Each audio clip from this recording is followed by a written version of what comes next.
Hi, I'm Naima Latif, and if you're watching this, that means you're one of the 4.6 billion people from around the world who are using an electronic device to talk to people. In these times, people are using the internet to talk to everybody. Friends, neighbors, family members, co-workers. People are on their cell phones and computers all day long. Now, if you're in business, that is great news. That means you can sell your products and services all day long and never have to leave your home. All you need is a media connection, somebody to connect you to an audience. And that's why I'm talking to you today. We produce programs, and our audience members are people who shop. They buy clothes, food, beauty supplies, cleaning supplies, home repair, transportation services, child care services. Whatever you're selling, they need to buy it. We're your media connection.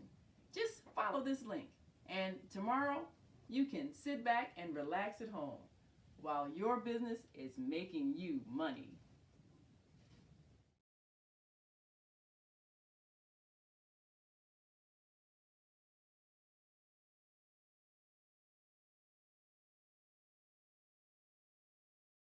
Hi, this is John Alexander. And I'm Naima Latif. Meet people like you who are making a positive difference in the world. Big difference. Watch us every day on The Media Connection at www.youtube.com/The Media Connection TV. YouTube it. We'll see you soon.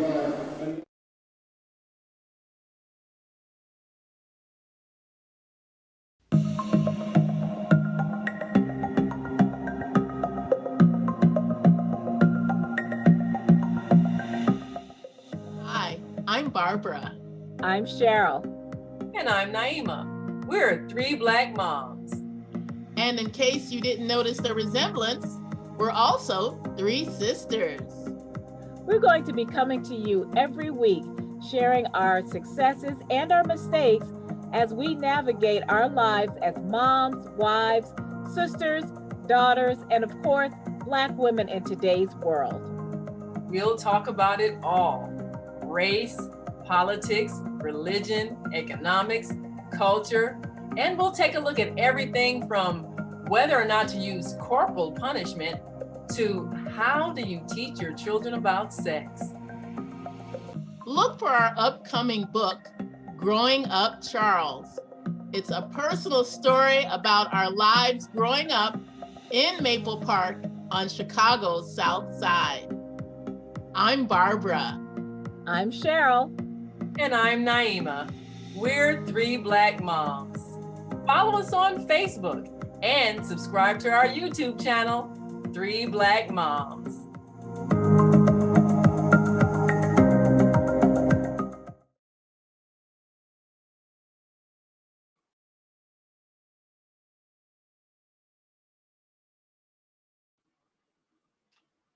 Grand Rising, and thank you all for joining us for this special Wednesday edition of the Female Solution Global Radio TV show. I'm Naima Latif, and today is a special day because it's a celebration for many throughout the world. Our co-host will not be joining us today because this is Eid, the celebration that the Muslims across the world are holding after the month-long fast of Ramadan. And that is a time for people to reflect and recreate themselves and to grow spiritually with that month-long process of inner cleansing. Well, we as a human family need a lot of cleansing. We need to do a lot of transformation in our lives because most of us have experienced some level of emotional trauma that makes us less than who we are. Today, we're going to talk about how we must raise our children differently in order to create a new society and we're going to address some of the issues that all of us are struggling with and how to begin the process of mental transformation. We're going to be sharing with you some words of insight from three Black moms as we look at, first of all, how do you talk to your children and what are you shaping inside them? And then we're going to look at the reality that most of us have been traumatized deeply and our personalities have been scarred. So, how do we heal? How do we find the person who has been professionally trained to handle healing damaged emotions and a damaged mental state that comes from repeated assault on one's psyche, one's soul, one's state of well being? We'll talk about that. But first, we want to acknowledge our global family. And we're so excited because this is called the female solution for a reason. And that is that our goal is to always present solutions, to give you insight on what can help when it comes to solving the problems. We want to do more than simply solve the problem because we are rebuilding a new society. And so simply talking about a solution will not make it happen. We have to have a game plan. So here on this morning think tank, we present the game plan. And we urge you to go to our website, The Female Solution, so that you can see all of our various initiatives that we've put forth for the purpose of addressing and solving the problems. So we'll be right back after we acknowledge those who are listening and watching all around the world.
Yes, we do want to talk to you. We want to talk to you today because this is a time for us to heal. It's a time for us to acknowledge that we need healing. We're excited because in July of 2024, the New Earth Homeschool Academy Online will introduce its first online class, Parenting with Peace.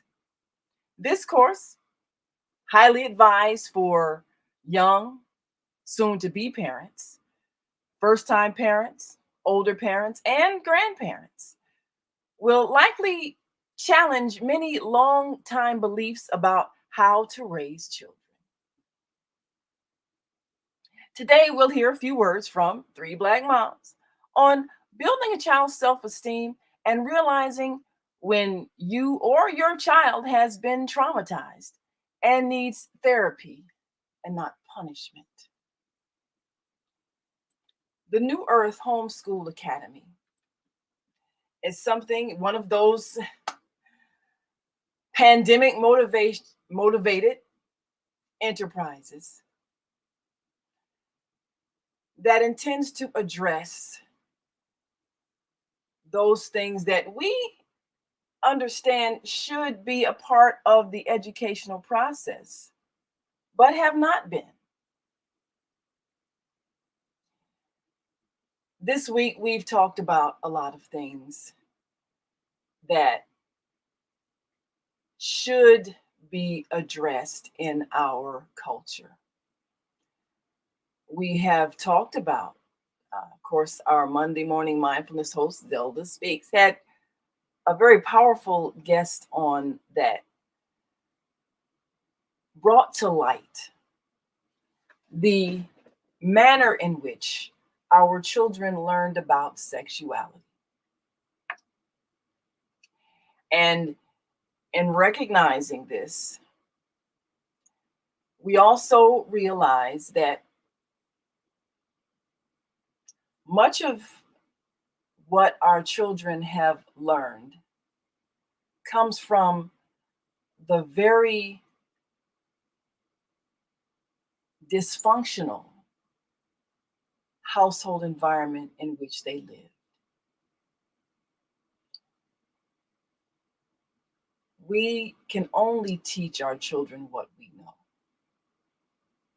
And when we have been raised in an environment of emotional abuse, then that is what we pass on unknowingly.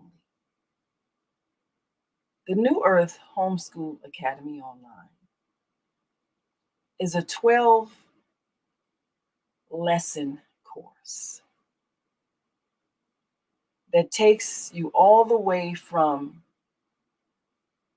pre-birth of the child, before you're even conceiving a child, to the mental, physical, and emotional, and above all, spiritual preparation you need to have as a soul that is about to guide another soul through this physical earth experience.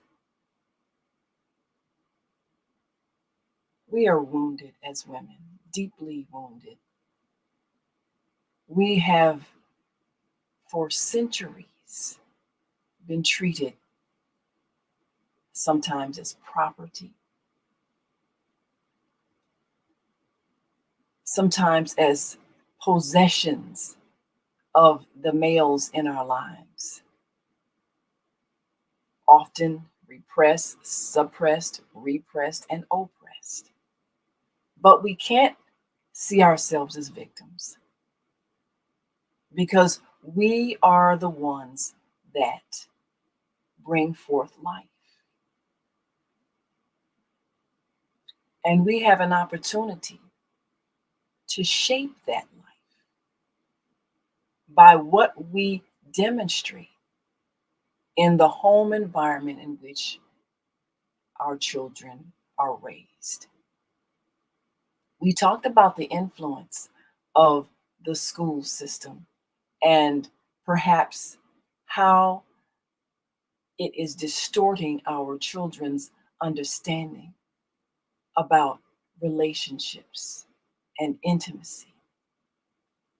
And many people are uncomfortable at best and enraged at worst that the teaching of this very intimate process is being guided by people who don't appear to have a deeper understanding of the spirituality of sexuality. And so our children begin to use this stimulation of their bodies as a drug to overcome emotional pain. That's what is happening. The question is not how do we punish children for behaving in a way that we find inappropriate, but why are the children in pain? It's a pain that we caused them. They didn't come here hurt. They came here and got hurt by the way we treated them. And we treat them that way because we were treated that way. And we keep believing that this is the way you treat another human being. The New Earth Homeschool Academy Online is designed to change the way we function as a human family. That means removing misteachings, misunderstandings, misdirection that has continued just out of tradition. Well, this is how my parents did it. This is how their parents did it. And look how messed up we are. So if we don't want to create another messed up generation of self-hating, hurtful people, we have to stop the self-hate and the hurt of ourselves. So in the first introductory course in the New Earth Homeschool Academy course entitled Parenting with Peace is first a self-reflection. What is inside of me? And this gives us an opportunity to really reflect on things that have shaped our own self-image and our beliefs about ourselves and others that are harmful, that we need to eradicate before we're equipped to guide a soul to that higher level of consciousness in which they must reach in order for us to create a new society. That is our purpose here at this time. The souls that have come through us are here to create the new society, the new earth, the new world. One that reflects a higher consciousness based on love.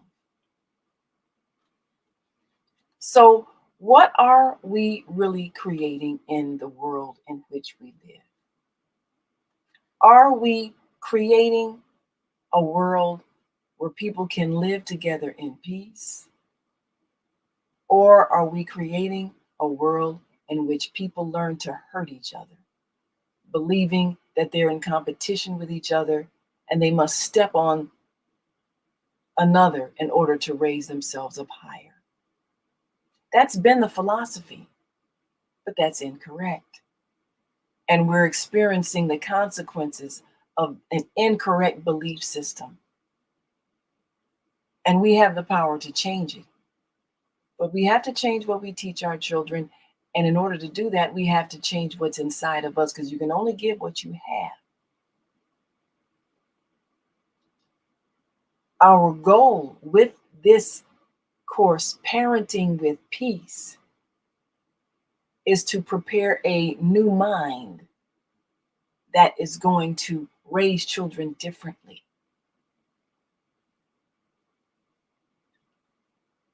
Most of us were raised by parents that used the tactic of fear in order for us to obey. We were taught to fear punishment. And that was the incentive behind our complicity to their demands. If you don't do what I say, I'm going to beat you. That was the way our parents learned how to parent. Obedience or we'll beat you. And this is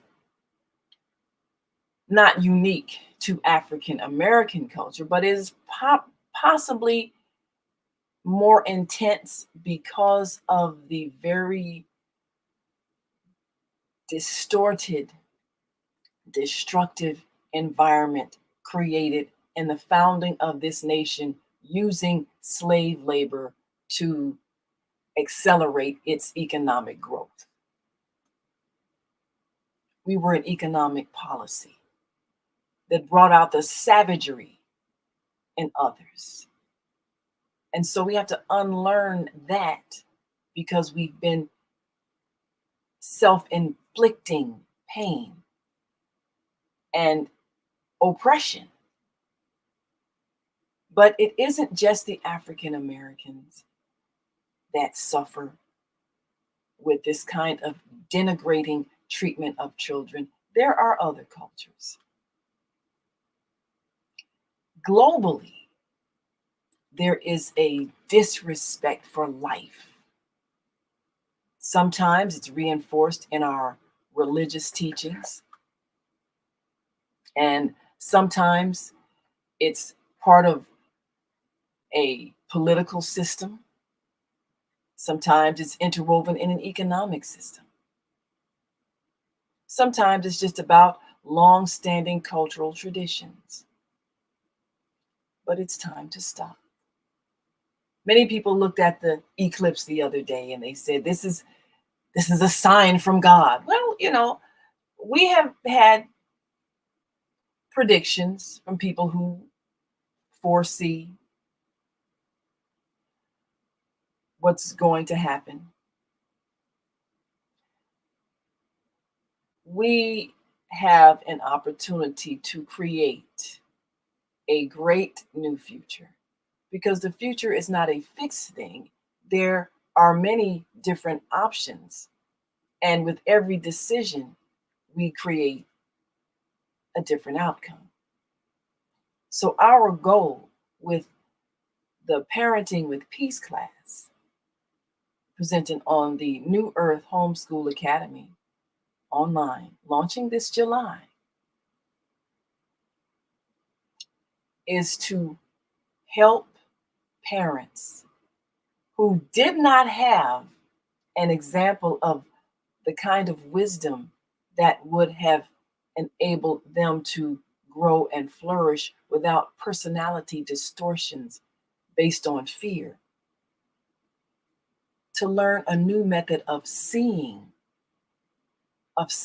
people for who they are. We are all expressions of God, individualized,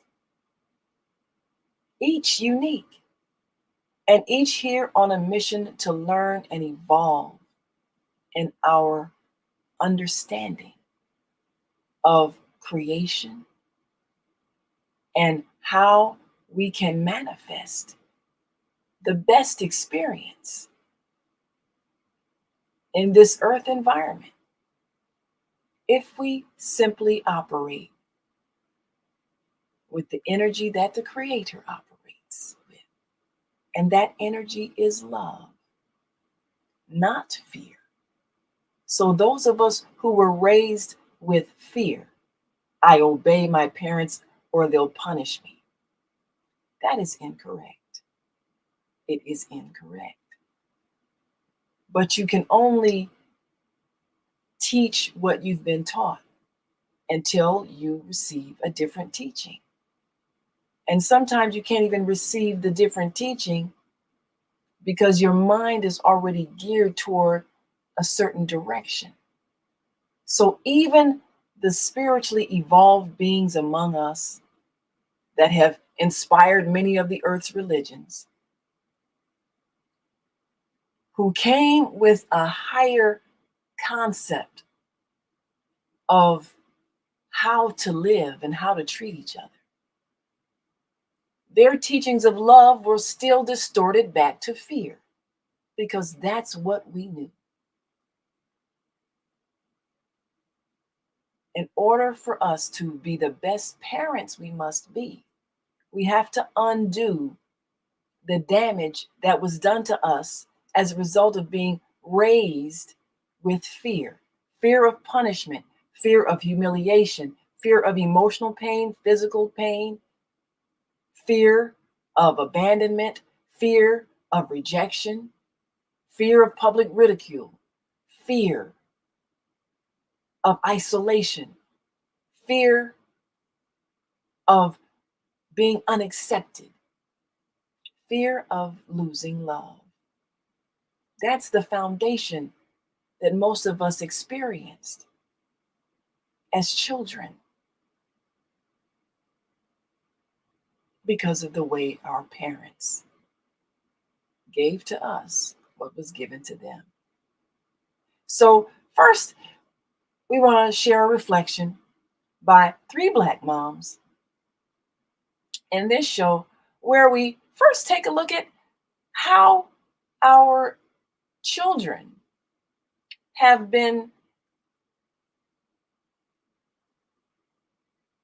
influenced by verbal abuse to hate themselves or see themselves as unworthy or resent others who excel because of jealousy, because of self-hatred. A bully is generally the child that's being treated badly at home, and they believe they'll make themselves feel better if they treat someone else badly. That's really what we see in every kind of hostility in the human family. I've been treated badly, and I can feel better about myself if I make you feel bad. If I treat you badly, then I'll feel like I'm better. That's the foundation behind racism, sexism, classism, every kind of ism in which someone is being treated badly. And the person who's treating them badly is the person who feels badly about themselves. And they think that if they treat you bad, they'll feel better. That's what that is. And when we know that's what that is, then rather than us be affected by it, we can dissolve it and dissolve any impact it could have, because we can operate according to love of ourselves. So we're going to take a quick break. And when we come back, we'll bring to you 3 Black moms who will talk about how we speak to our children. What are we saying to those children whom we are raising? And what messages are we giving to them? And how are we building their self-esteem when we're tearing them down? And the reason we're tearing them down is because we don't like ourselves. We feel substandard. And we think we're going to feel better about ourselves if we tear down a child. What else would you call a child stupid or ignorant or lazy? Because you fear that they're reflecting what you feel about yourself.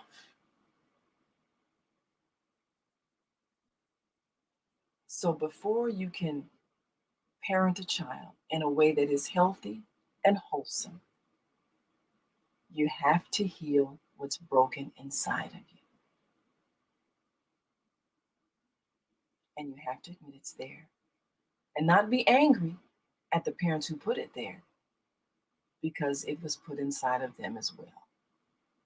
And now, in this time of evolution into a new earth, with a higher consciousness where we create all systems based on love and not fear.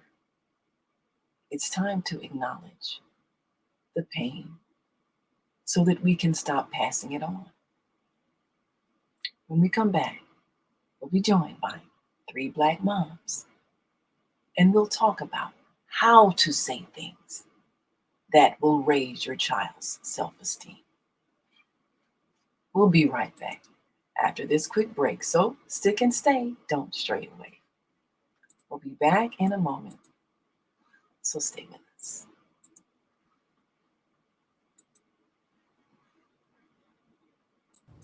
Hi, I'm Naima Latif, and if you're watching this, that means you're one of the 4.6 billion people from around the world who are using an electronic device to talk to people. In these times, people are using the internet to talk to everybody. Friends, neighbors, family members, co-workers. People are on their cell phones and computers all day long. Now, if you're in business, that is great news. That means you can sell your products and services all day long and never have to leave your home. All you need is a media connection, somebody to connect you to an audience.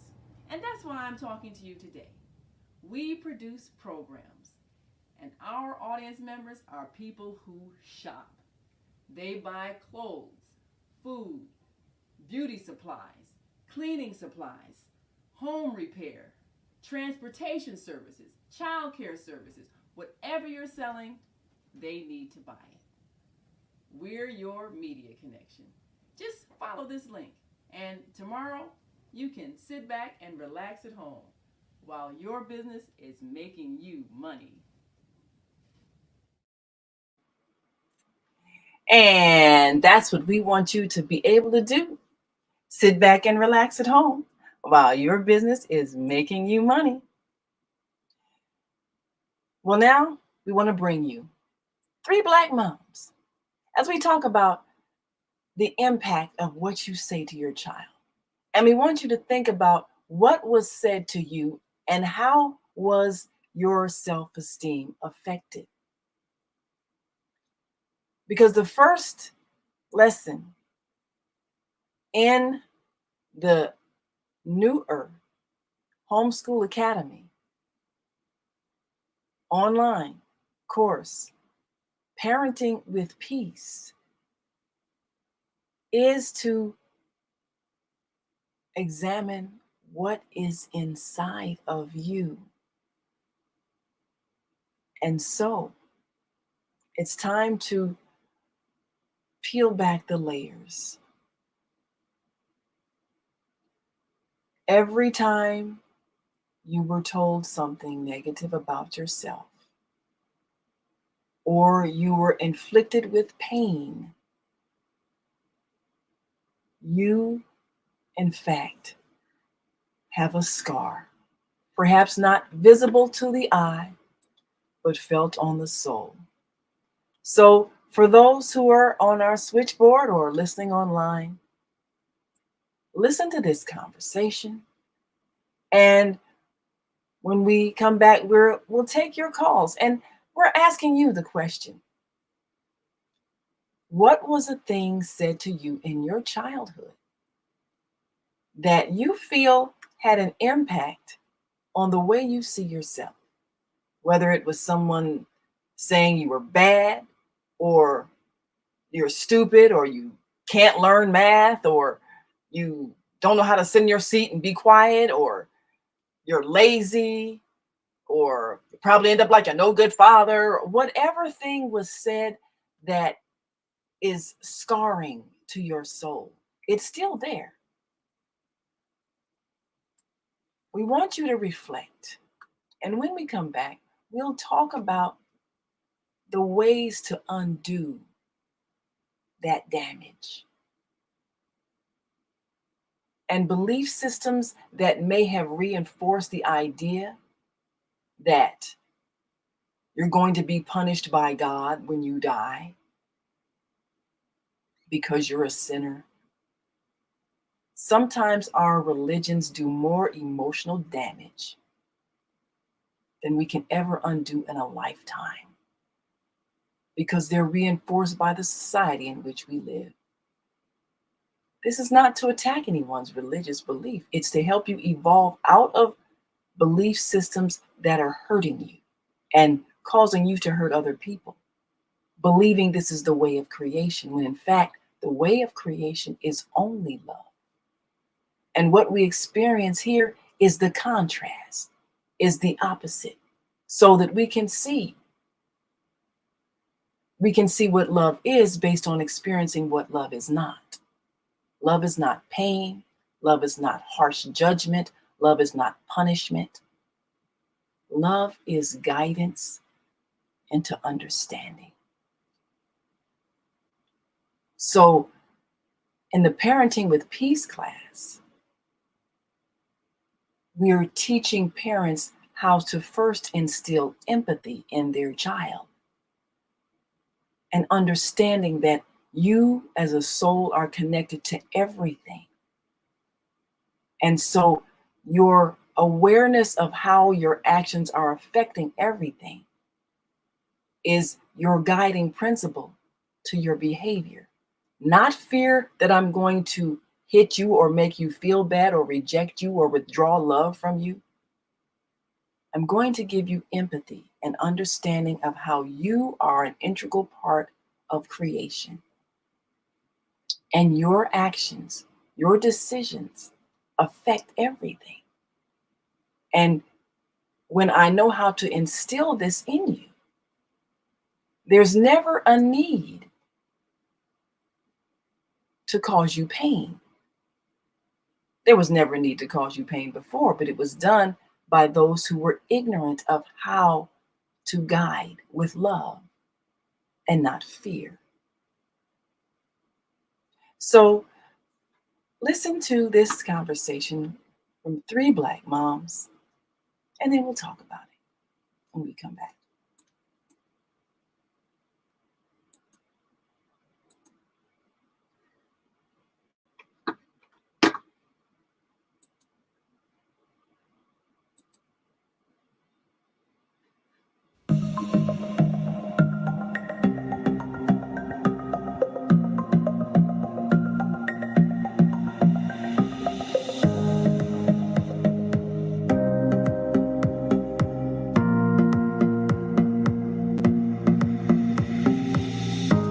Hi, I'm Barbara.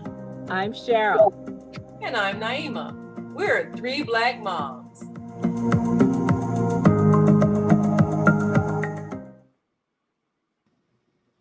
What kind of encouraging things are you saying to your children that is building them up and building their self-esteem? I was listening to a program last week where a chaplain who was leading a service at the prison said to his congregation, "How many of you were told by your dads that you would end up in prison?" And almost all of them raised their hands.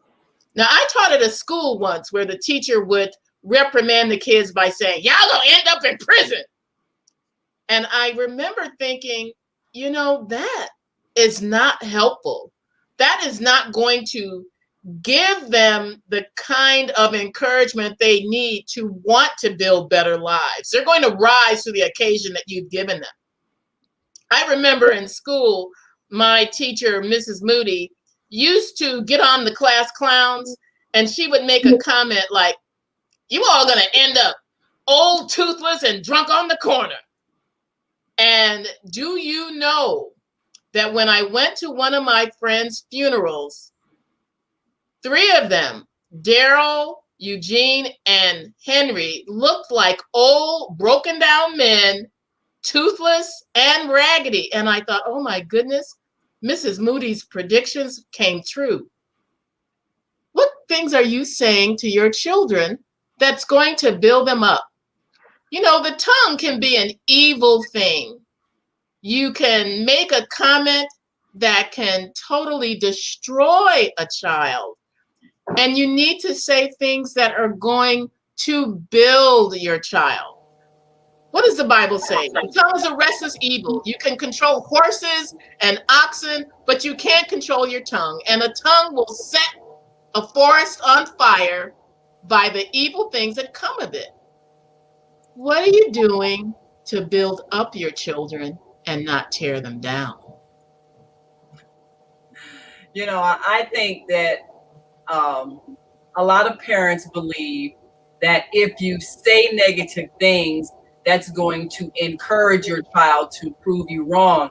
I remember our mother telling us that this is what she experienced as a child. You know, teachers in school that would maybe call the students dumb, or you know, say they're if they get an answer wrong, you know, kind of embarrass them. And this was supposed to be the way that this would encourage you to strive harder to prove the teacher wrong. I've seen a lot of teachers that use that method. I've seen a lot of parents that use that method, the negative motivation method.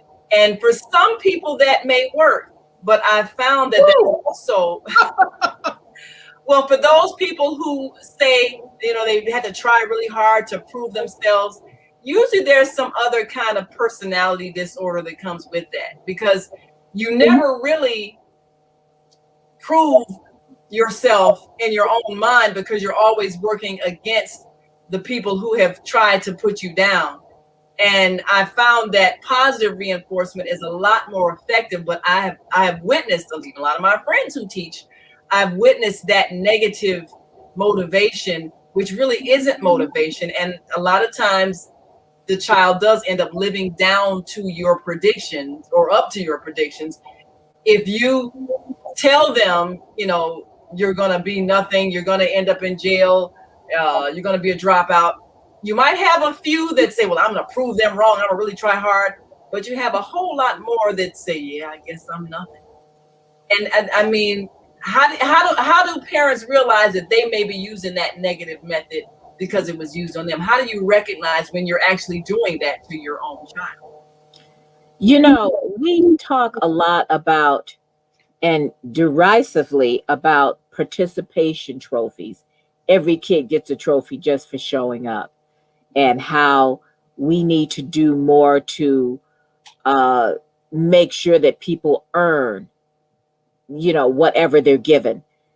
The one thing you do not need to earn is your parents' love and support. Your parents brought you into this world either by birth, by adoption, accepting you into guardianship, foster care, however your parent is parenting you. You deserve, by your existence, to be supported, loved, and believed in. And that is just part of being a parent. And in our culture, we tend to revisit our trauma. And we have been traumatized for 400 years. But we revisit our trauma on our own children.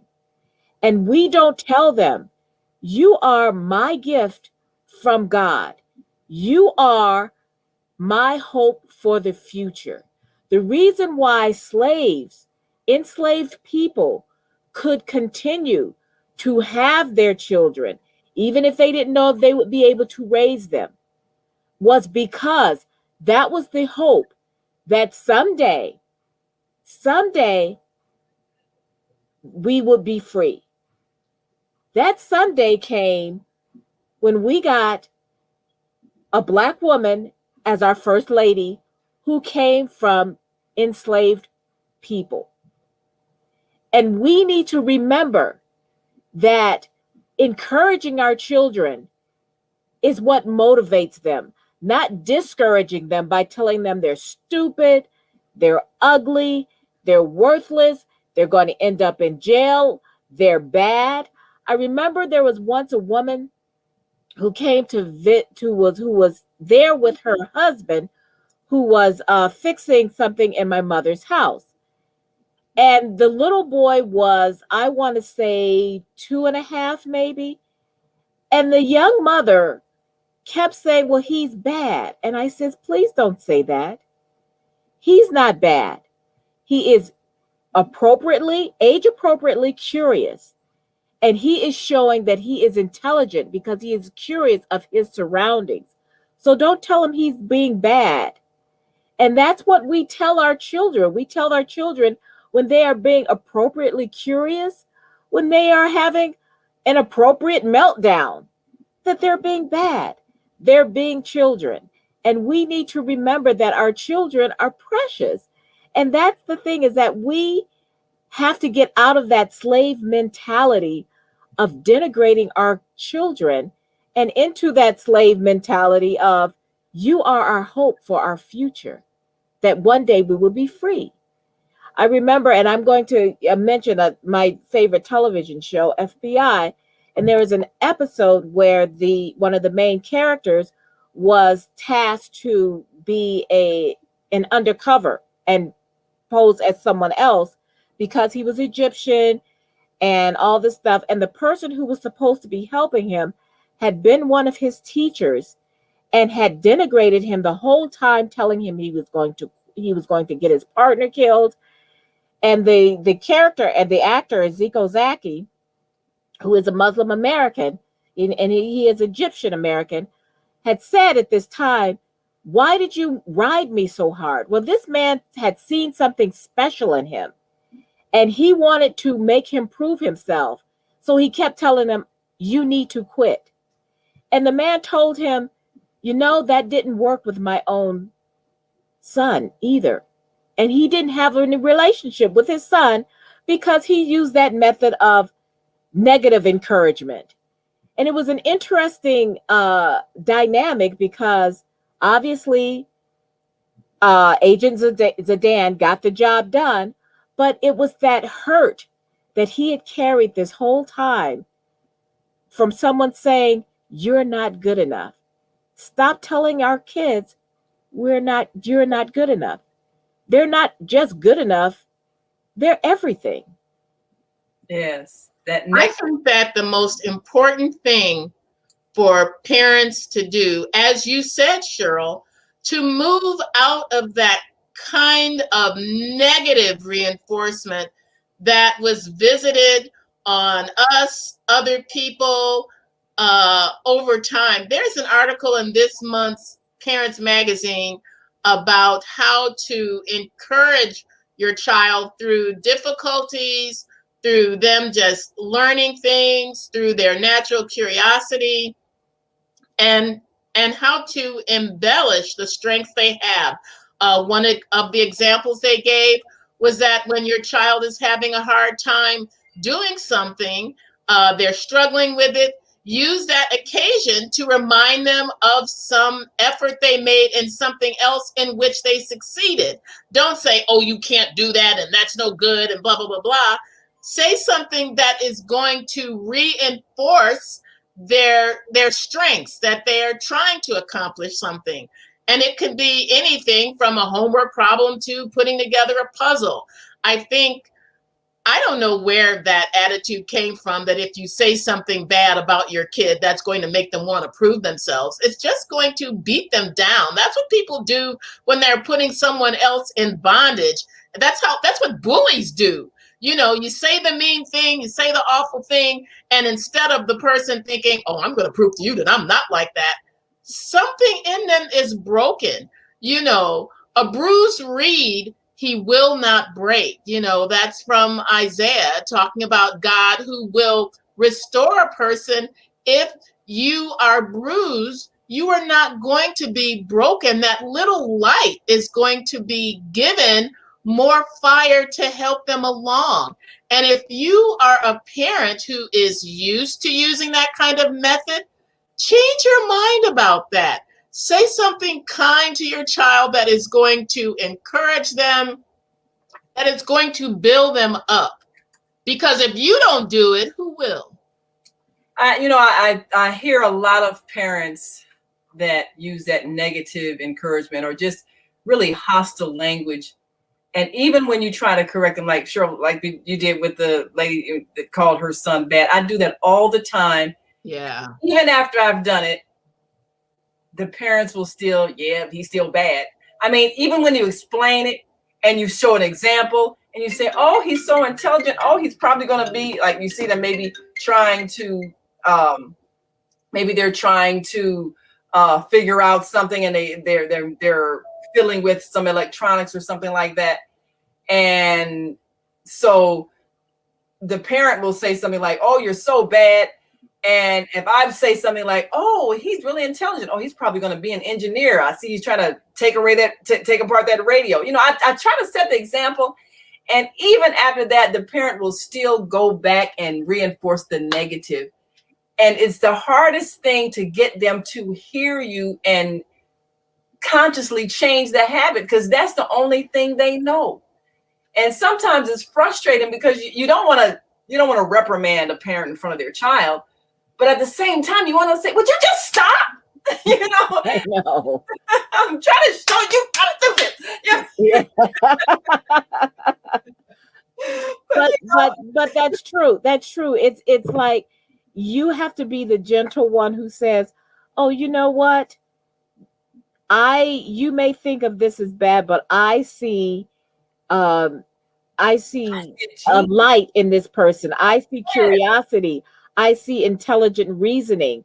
I see potential. Neil deGrasse Tyson has done that, and we know who he is. He's an astrophysicist. He's brilliant.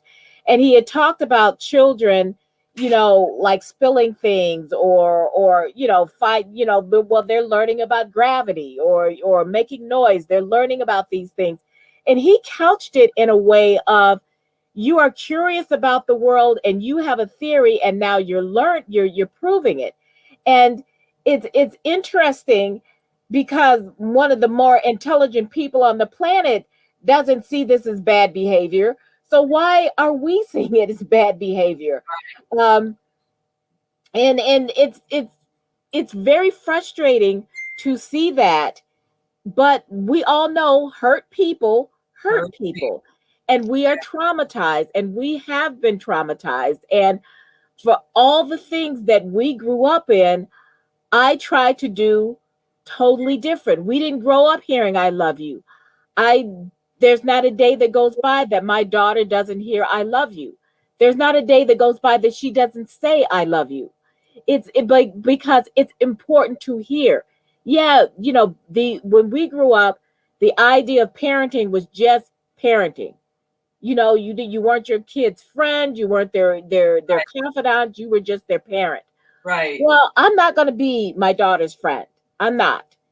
But we are friendly. She is an adult now, so we can be friendlier. I'm always going to be her mom, but I'm not the mom of a 6-year-old. I'm the mom of a 22-year-old, so we can have adult conversations. Yeah. We can have adult adventures together. Right. And we can express that love, because I will tell her, and maybe that's wrong, but I will tell her, you are the center of my universe. It's important for our children to know that they matter. They're important. I think it's important to say those things that maybe we didn't hear, but also I think it's important to set the example because you never know who's watching you when you interact with your child, even out in public. Of course, now, like you say, our children are grown, so there's a different kind of interaction. But I do remember, like when Zakiya was, she was very young. I think we'd had a party at the house. Matter of fact, we had somebody's wedding at our house, and we were cleaning up afterwards. And I'm running the vacuum, and some of the people stand around, they help and do the dishes and stuff like that. And I'm running the vacuum, and Zakiya's, keep trying to grab the vacuum and everything. And, she's running in between and so forth. And I said, oh, you want to help? And so, one of my friends' wife said, oh, wow, that's really interesting how you did that. And I'd have been saying, would you get out of the way? There is a moment when you have to rethink that. And I think part of the reason that young parents have a hard time maybe with toddlers, they were not, or older children, they were not trained in that way. And I think there are a lot of resources that are available to young parents to learn other methods of redirecting your child, of encouraging your child, because there's way too much of that. I know for myself, I tried to be extremely encouraging to my children when they were younger, because I know the hurt that comes from being told things like, the older you get, the stupider you get, use your head for something besides a hat rack. I mean, these things are laughable when you look back at them, but at the time, they're kind of painful to hear They're that kind of hurtful. stuff. Yes. And it doesn't really help your child build confidence in themselves and their own abilities. I think a lot of young parents learn by seeing older parents exhibit good encouragement skills. Sometimes these are things you may learn in some kind of parental training, and they have those things available. You can go on YouTube for anything. Look that up. How do I encourage my child? And you will find all kinds of methods that will give you skills and steps to move away from negative reinforcement, which isn't reinforcement at all. Really, it is damaging behavior. It is damaging. It's a damaging way to try to teach your child to do better, learn better, and have confidence in themselves. And if you want something that's more centered around, Black families, because there are some things that we do that are different.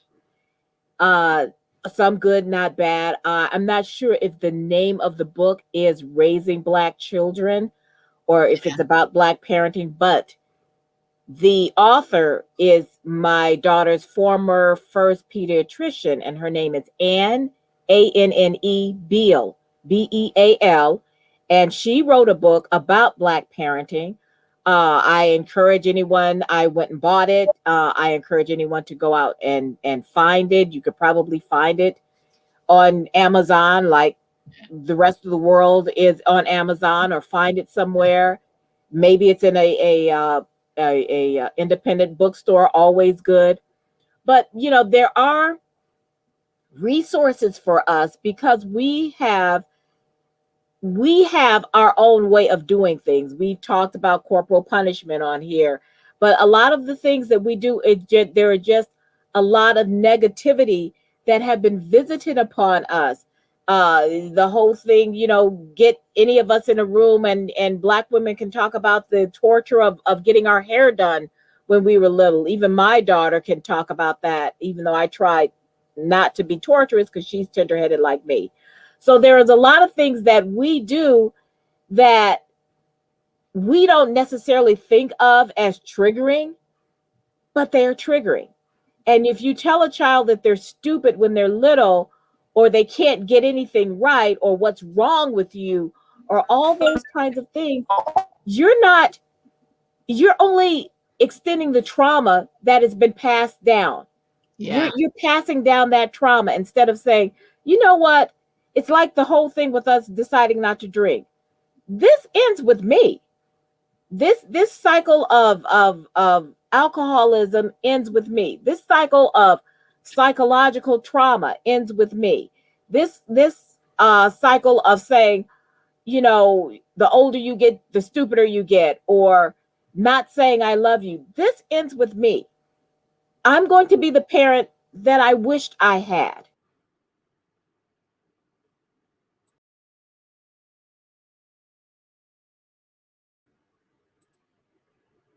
I'm going to be the parent that I wished I'd had. That's what we want as the goal for those who choose to take the Parenting with Peace class. I want to be the parent that I wished I had had. And it's not to make us angry at our parents or blaming them for everything. It's for us to take responsibility for the lessons we learn. Earth is an environment that you learn based on the contrast. So, what does love feel like? Love feels good. Love brings joy. Love makes you happy. Love makes you feel satisfied with who you are. Love motivates you. Love inspires you. Love is pleasant. Love is creative. Love makes you desire to learn more and be more and try more. Love gives you courage and energy and strength and a feeling of power. Love heals all hurts. But if what we have experienced is non-love, then the pain of the non-love is what we want to eradicate. That means not passing on non-loving behavior that was given to us by parents who didn't know any better, because that's what was given to them. So we're going to take a short break and come right back and take your calls. If you're listening online and want to join this conversation, give us a call, 515-605-9325. Press 1 if you're ready to speak. We are not joined with the American Muslim 360 channel today because our co-host Kareem Hamid is participating in the Eid celebration, which I'll be attending shortly. And this celebration is one that is happening all over the Muslim world as people celebrate those 30 days of fasting that was meant as a spiritual cleansing. The earth is going through a cleansing. And once you're clean, you don't put something dirty back into that which you have just cleaned. Spiritually, it's time for us to evolve. And it's time for us to evolve with Mother Earth to a place where only love exists. Only the vibration, the high vibration of love exists.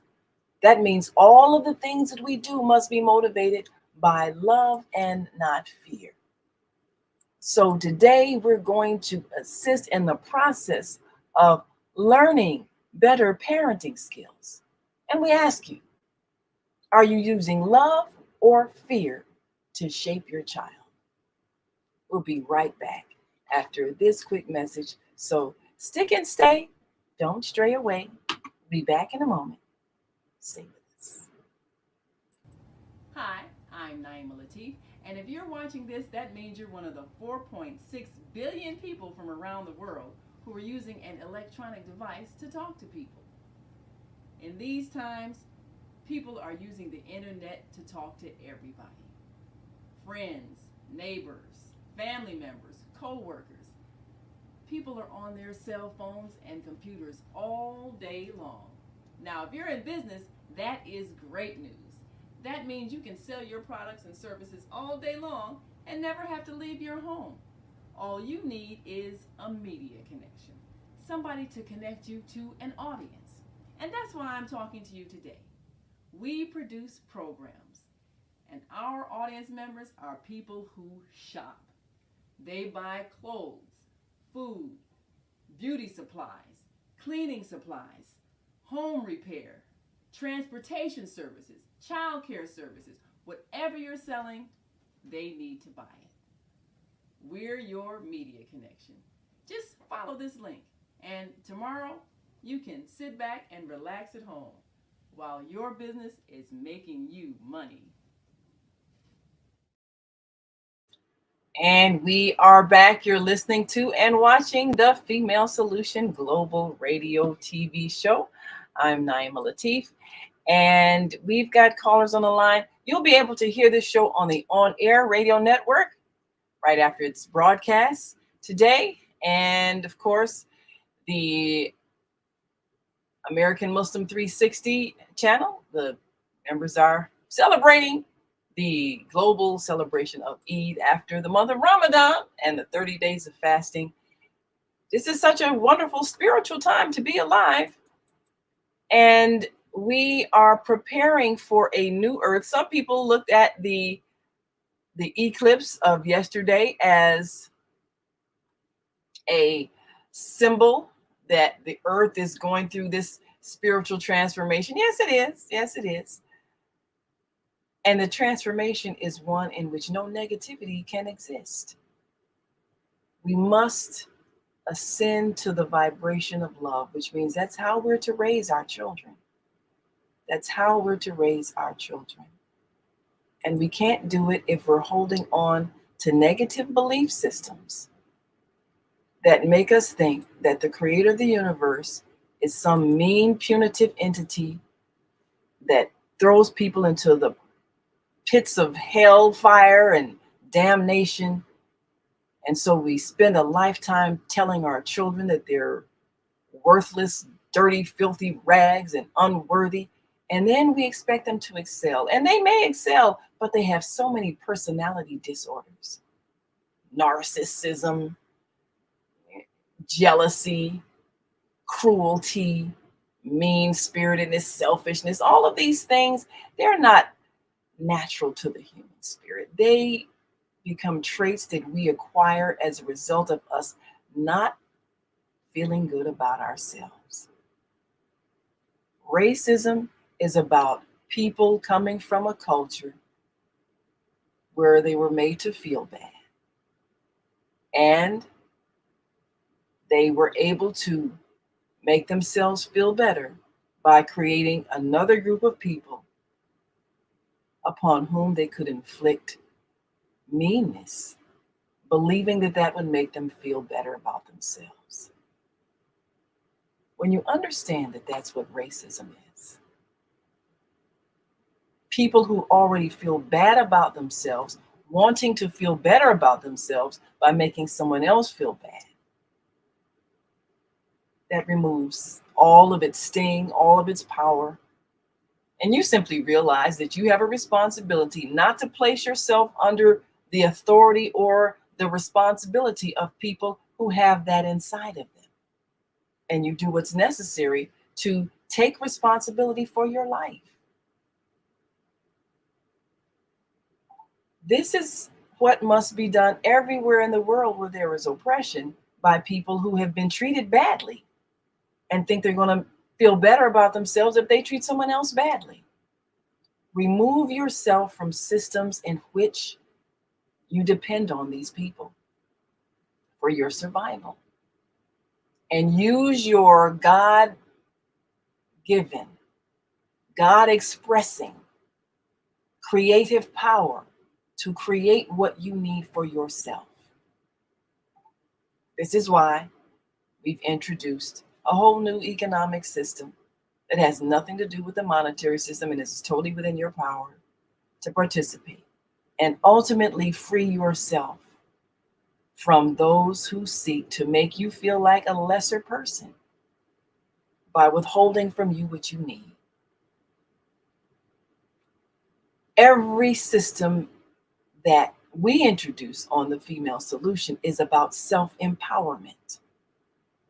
Don't complain about what other people are doing to you, because as long as in your own spirit you're feeling unworthy of good treatment, you will stay in that state of being misused. You can only get out of it when you change how you feel about yourself and take back your power to create for yourself. And the most crippling thing is when you have grown up in a belief system in which you are taught God doesn't even like you.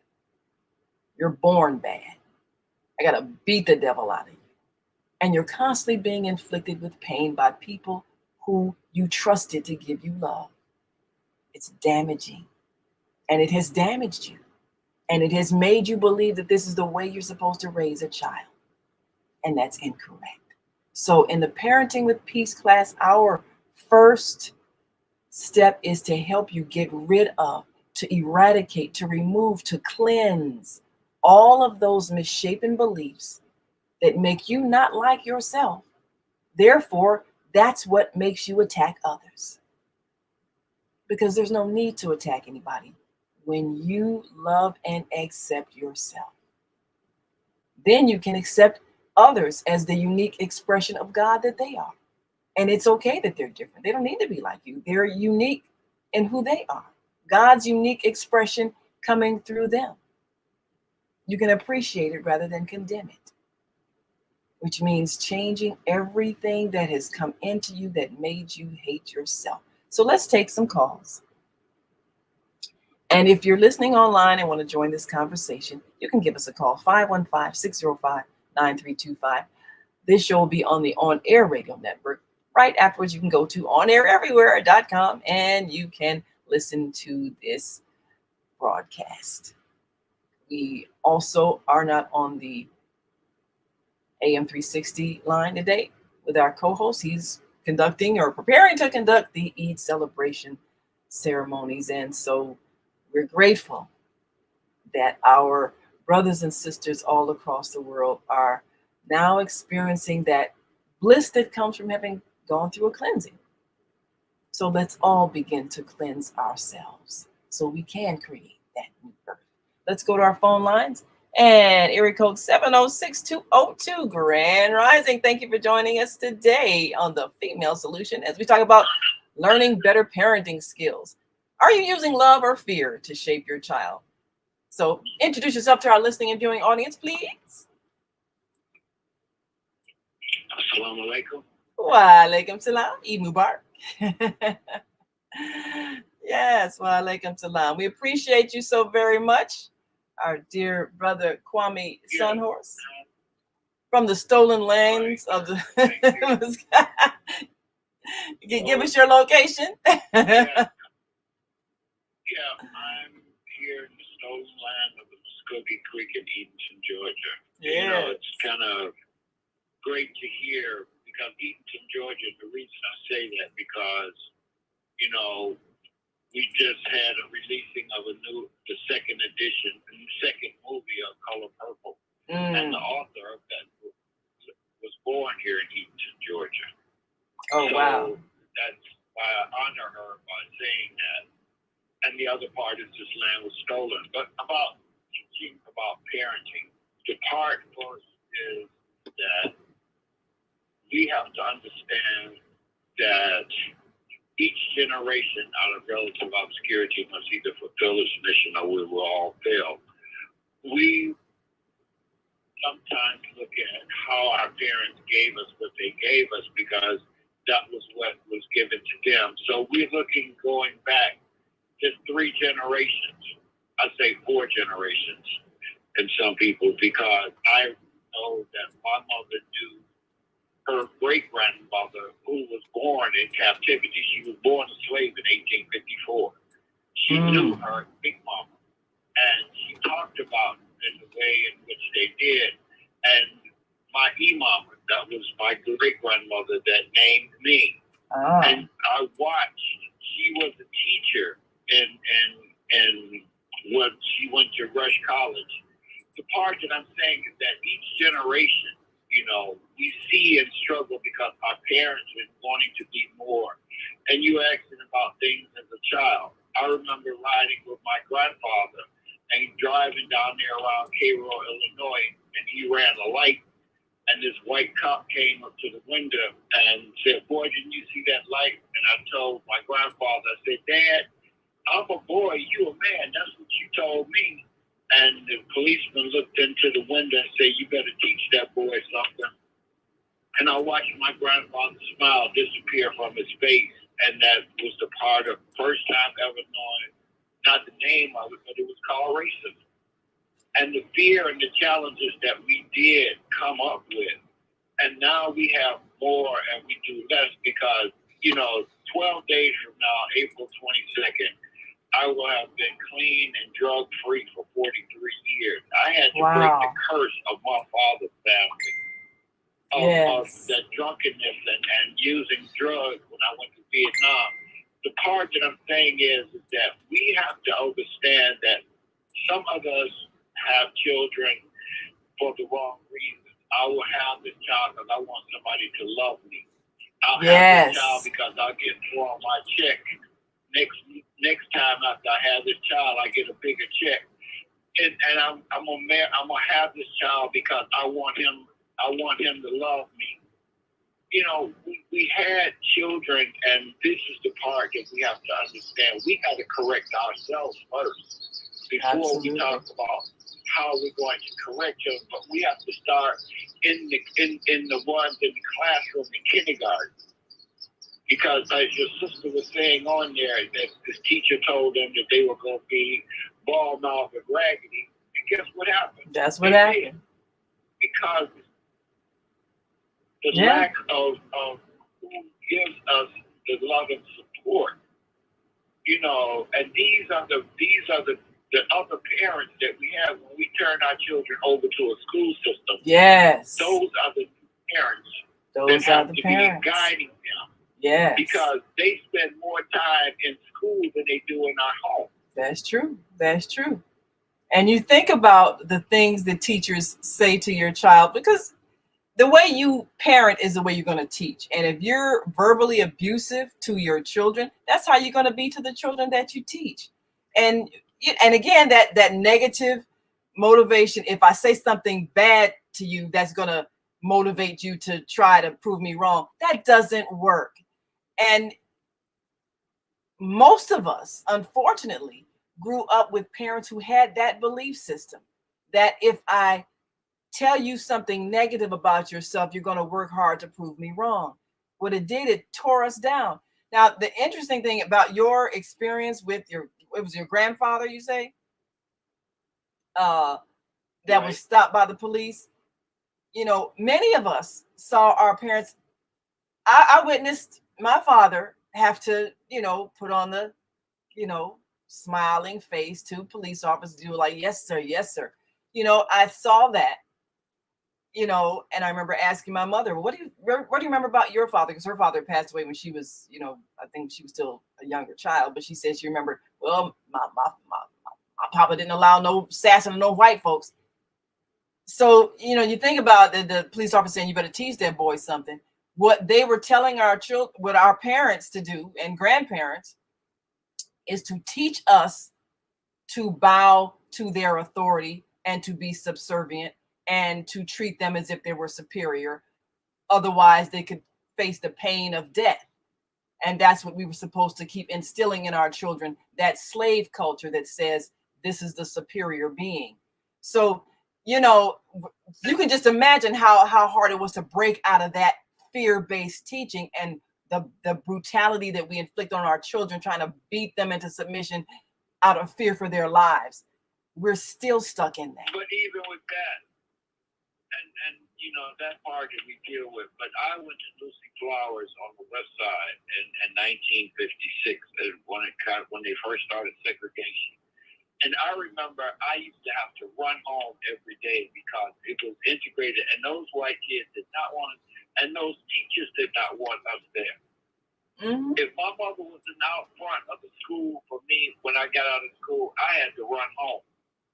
Because I would get chased and called the N-word by these older children, and the teachers didn't care. The teachers were even more so against us, even for them to be teaching us. They did not care about that. And these are your kindergarten, first and second grade teachers. It wasn't until I went to Robert S. Abbott and moved into the project that I got to see that there were black teachers. Oh yeah. So it's the mindset that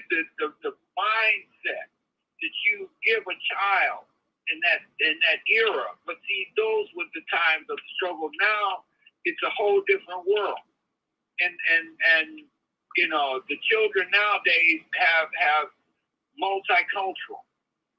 When we started teaching Black history, they were saying, no, this is wrong. You don't need that segregation. I mean, that's it should be multicultural, not Black history. Well, what we were trying to do was undo the damage of them teaching us or misteaching us all the denigrating things they wanted us to believe about ourselves. And so we're trying to undo that by teaching the truth of what actually happened. And this is perhaps something that can help those who are still struggling with the pain that they experience. Because you talk to every family, there's alcoholism. What your grandfather endured, that was deeply humiliating, and his drinking was a way to self-medicate the pain of being humiliated and not being able to stand up to his grandchild. Your father, okay. Okay. Well, yeah. That was my father, because my father was in and out of my life. My grandfather showed me how to be a man by constructing and building, working with him. Mm-hmm. And these are the ways in which I got that part of manhood from him. My father was drunk and in and out of our lives. And this is the part, because I remember 7 years old, my father sat me down, gave me a Viceroy cigarette and a glass of primer beer, and said, smoke this and drink this, and you'll be a man. He was teaching what he knew. See, this is what he knew. And if we can forgive our parents for whatever acts of ignorance, for whatever drug addiction, alcoholism, ignorance that they had, because this is what they knew. They gave us what they had. If we can ingest that and understand their behavior, it wasn't about us, our worthiness, or any of that. It was the pain that they had experienced. That is such a big first step for most of us who grew up with parents who had various levels of personality disorders because of what they experienced from their parents. And when a man has to constantly endure the fear of being humiliated or the humiliation, what does he do? He seeks some kind of way to relieve the pain. And you mentioned even girls who get pregnant, you know, because I need somebody to love me, because they're growing up in an unloving environment. They're not loved. They're told they're ugly, they're stupid, they're, you know, lazy, ignorant, all these things. You ain't gonna be nothing. So if I have somebody who loves me, if I have this intimate act, and now maybe I can feel like it's love for that moment, even though for the guy it might just be, hey, I'm just using you as the same drug to get rid of my emotional pain. So you end up with babies made through people who were seeking a way to get rid of the emotional pain of being unloved. And this is what we have had. And so for all of us who've experienced that, if we can forgive those who did things to us because they were in pain, that can help us let go of holding pain. Even understanding racism. Racism really isn't about you. It's about the people who feel bad about themselves, and they think they'll feel better about themselves if they make you feel bad. That's what a bully is. I've been treated bad at home. I'm being beaten at home. I'm being degraded at home. I'm being denigrated at home. I'm being made to feel unloved at home. When I go outside, I can feel powerful if I put you down. So you talk about an entire continent of people, a lot of them coming from a culture that was very brutal, you know, public floggings and all of that, low self-esteem. But now I have a chance to feel better about myself because there's this whole race of people that even the government says you can treat them badly. We can put you as authority over them. You can feel better about being poor and everything else because you can treat these people badly, and then you'll feel better. And so that's the culture of America. That's the foundation of racism in America. It has to do with the low self-esteem of white people. If you know that that's what that is, then it doesn't have any effect on you at all, because you know their behavior has nothing to do with you. It doesn't define you. It can't define you, can't confine you. It can't do anything but express what's inside of them. And that's a deeper spiritual understanding that we will help the next generation of children understand, so that they have no fear of anybody, nor can anybody penetrate their sense of security and high self-esteem, because they know they're an expression of God, and nobody can change that.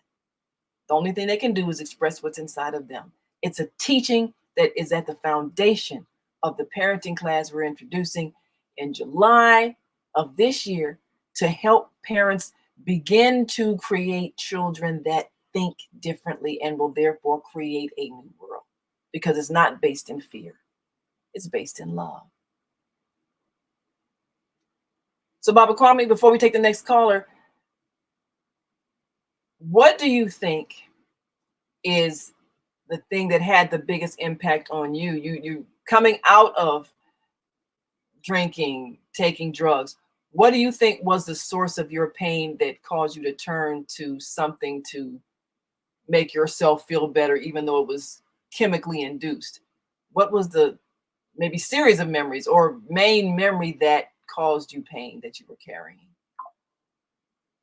Adult Children of Alcoholics taught me, and John Bradshaw on the inner child. And the part of it was that I had to go back within myself. There's that little boy still there, because he tends to come up and want to run away and hide or miss the time. But I have to be able to be that man to that child inside of me first, and know how to show love to that child that I didn't get from those men in my grandfather and some men in my life that, yes, I'm very proud. Because the thing is, until I can identify and help that inner child grow and know that, no, you don't have to be this way, and we're not going to be this way, is the part of self that you have to get in touch with. It's the creator first, it's me second, and everybody else, father, mother, uncle, sister, brother, all of it, is that you have to choose, because the sun shines on everybody every day. That's why I say grand rising, is that the creator shows you he loves you by giving you the light and energy of light. You have to make choices and saying, who do I like and dislike? Yes. Because it's a choice. And the ism is nothing but a person with an ill-sick mind. That's why it's at the end of the word. Alcoholism, racism, sexism. Is that I have to understand those people are sick. It is not me to make them well. Ill-sick mind. To do Love that. that. To show others. Yes. To show others that the sickness can end with self first. Learning to love me and understanding that I am my own person because I'm the one I've been waiting for. I'm the one I've been waiting for. Absolutely. Well, Baba Kwame, this is exactly what our message is. I am the one I've been waiting for. We're going to take another quick call, and then we're going to take a break and come back with 3 back moms to talk about the fact that all of us are going through this pain and we need therapy. So why are Black people feeling like, oh, we can just, go to church, pray to the Lord, talk to your pastor, and we still go through this pain because we are feeling like we're supposed to just tough it up. And that's, again, that old slavery time belief. Just suck it up and deal with it because this is life. But we need to heal. And if you are listening online and want to join this conversation, you can give us a call, 515-605-9325, and press 1 so we know you have something to say. Got a moment before we take a break. 312-882 Grand Rising. Thank you for joining us. And tell us, what was a thing that affected your upbringing? What you were told about yourself? We on Yah Shalom. We don't die, we multiply. Black power, and black is beautiful as you are. Naima Latif, a superstar. The thing, that I learned was the difference between love and hate. And, I learned that love is the greatest, and love is made of a house and a home. And that's what I had in my house, in my home. And what I call rebel, or I rebel against, some of the things that my parents believed in. So I noticed I had changed at an early life. This is your brother from a different mother. Yes. That's a real powerful thing. And yeah. I started out as being a rebel with Emmett Till because my people did not want me to go to my father and my mother. Yes. And I asked them, when I found out that Emmett Till got killed on August the 28th, 1955 in Money, Mississippi. And that was I went to the funeral. I asked my father and my mother, can I go to the funeral? And they said no. Ooh. So I began to feel hurt. And then I asked them, why y'all don't want me to go? They say, because you don't supposed to, and we don't want you to see what they did to that little boy. Yes. And then I knew that it was something in life that was different. Even about my parents. So then I asked them again, I said, why y'all don't want me to go? We scared for you because that might happen. Yes, yes. Yeah. That is it. We gotta take a quick break, but we're gonna come back. But yeah, Minister Plum, what you said, yeah, we'll come back. you know, a lot of our parents had real terror instilled in them from that Emmett Till experience. And so many parents would beat their children out of fear. You know, I told you not to go to this place. Whap, whap, whap. You know, I told you not to, you know, do this thing. I told you to be in the house before dark. They had such fear of our lives. And if we can forgive them for maybe being harsh and cruel and beating us, understanding that it was their fear, then perhaps we can forgive, but not repeat what they did because it was damaging. We'll be right back after this quick break. We want you to stick and stay. Don't stray away. We'll be back in a moment. So just stay with us. We have an opportunity to transform the whole global society in the next 50 years. 50 years from now, the earth will be populated by a new generation of adults, many of whom are yet unborn. Our mission is to nurture them in childhood with love, guidance, and protection, and to raise them in healthy, happy families. If we impart values of compassion, generosity, and respect for fellow human beings in the next generation of children, they will create a world where people can live together in peace. This is our goal. Be a part of the transformation. Get your copy of the book, The Female Solution. Go to www.naimalatif.com. That's www.naimalatif.com.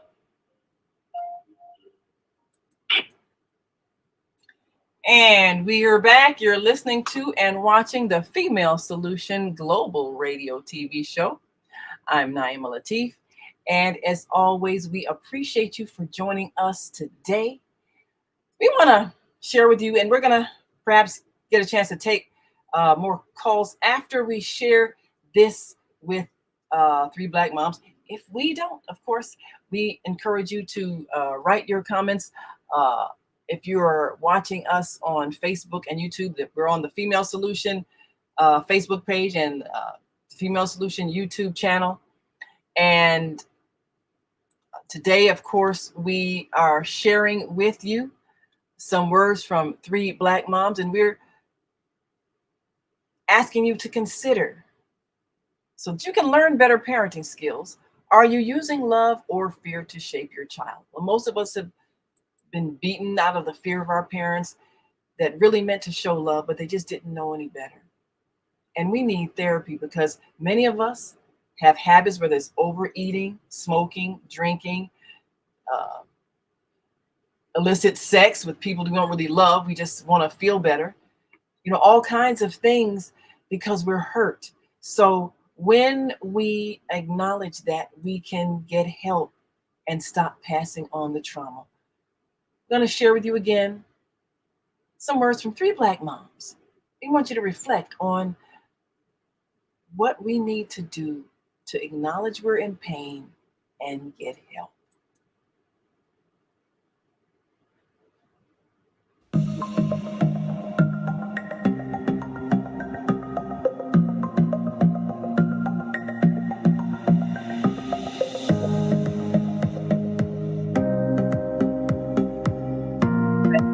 Yes, great topic for the time. Hi, I'm Barbara. I'm Cheryl. And I'm Naima. We're Three Black Moms.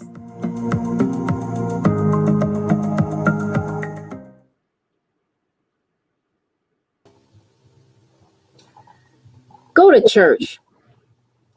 You know, you don't need any therapy. You just need God. That's what we in our community have been telling each other for years, centuries even, years of abuse, trauma, sexual trauma, violent trauma, all kinds of trauma. We decide we don't need to talk to someone about it. We just need to talk to God. Today, we want to talk about therapy. Black people, we can use therapy. It's okay. And we need to talk about reducing that stigma of going to therapist and talking to someone and getting ourselves right. Because so many of us have lived for so many years with pain. And we tend to, instead of dealing with that pain in a healthy manner, we turn to substances, we turn to violence. Sometimes we try to turn to God, which is one form of therapy if it works. But we need to stop using our pain and our trauma as a badge of honor. It's not great. It's not strong. It's not noble to be the strong, resilient Black women who can take any kind of pain and not have to worry about, her own mental health. Mental illness is an illness. If you broke your leg, you wouldn't try to pray it away. You would go to a doctor and you would get it set, maybe surgically fixed, and you would start to heal. The same way, we need to learn to start to heal our mental states. So, how do we do that? How do we start to heal? That's a very good question.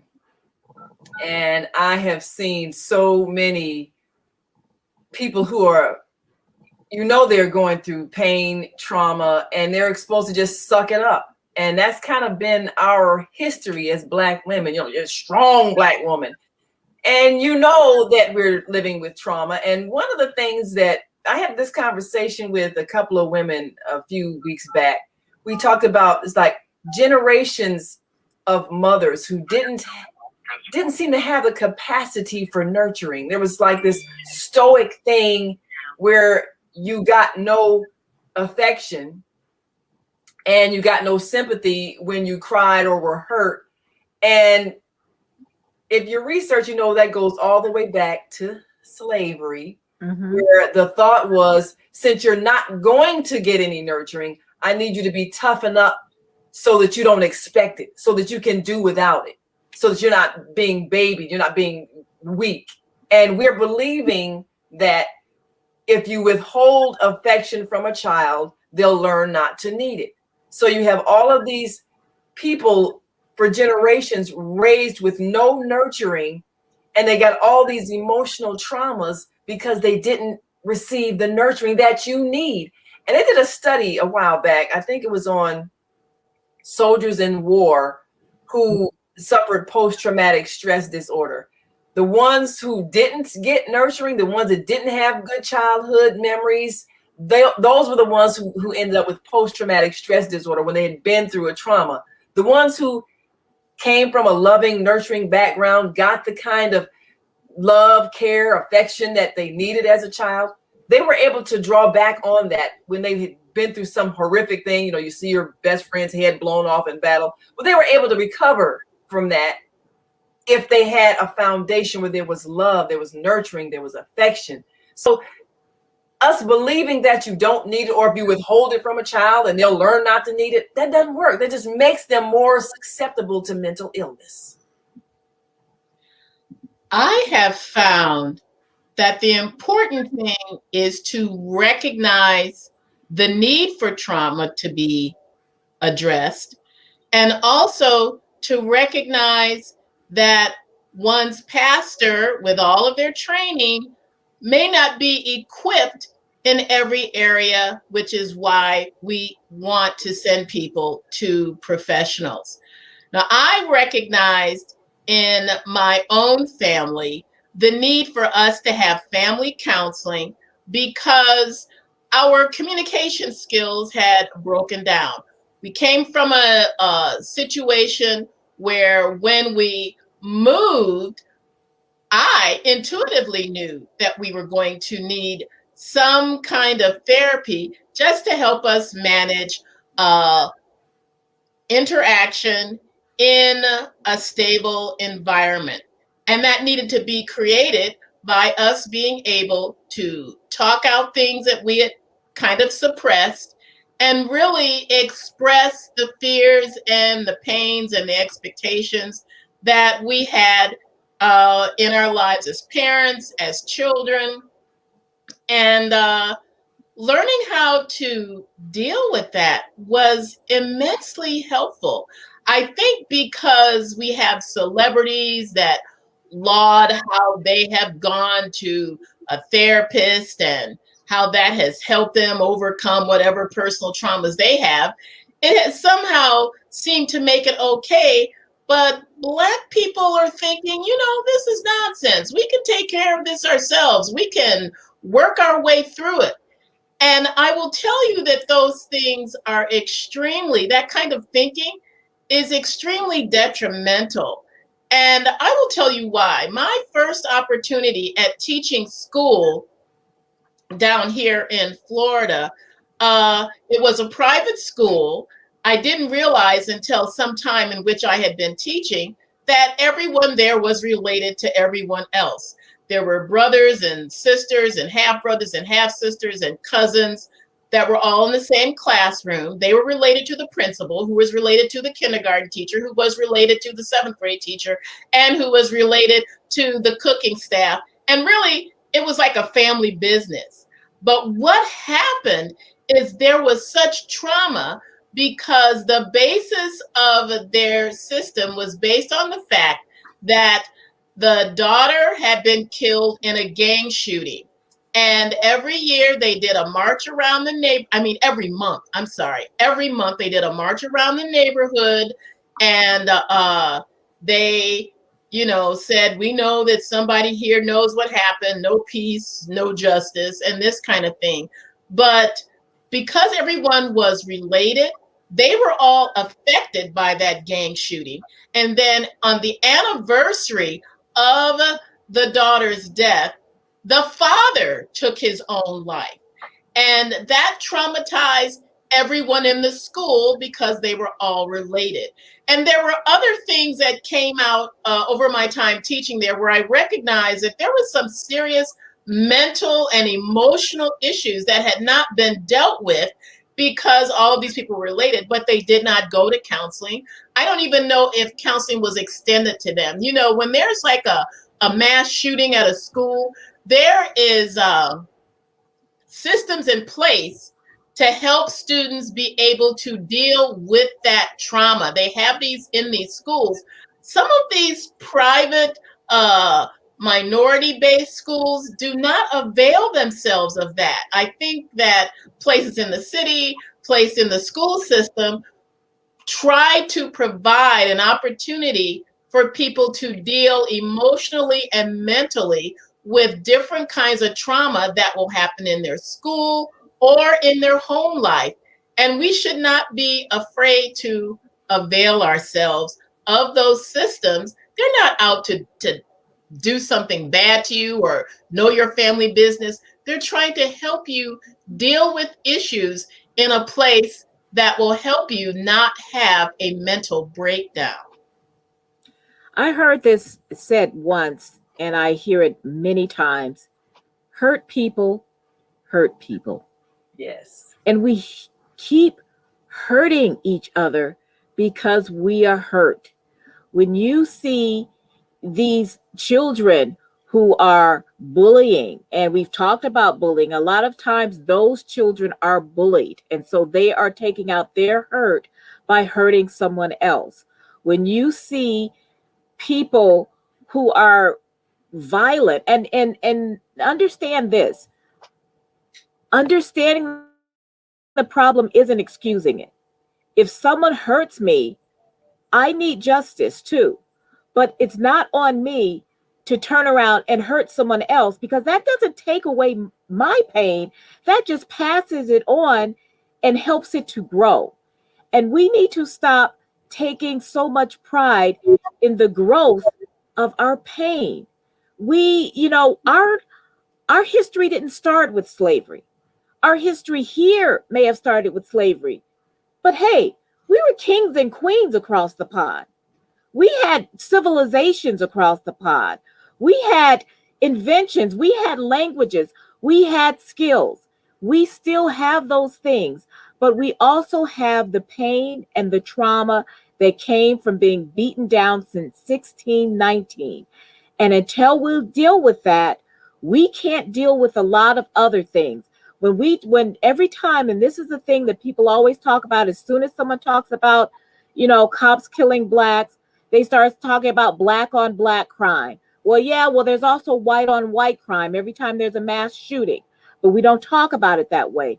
What we do need to talk about in that black on black narrative in our community is the crime that we are perpetrating against ourselves, against our family members, and against people of our community because we are hurting, because we are hurt. We need more therapists. We need more Black therapy. We need more people who can understand the trauma that we're coming from and not gaslight us into telling us, oh, I'm sure that didn't happen. We know when things happen. We knew about microaggressions and macroaggressions long before there were names for them. So we need to be able to talk about them.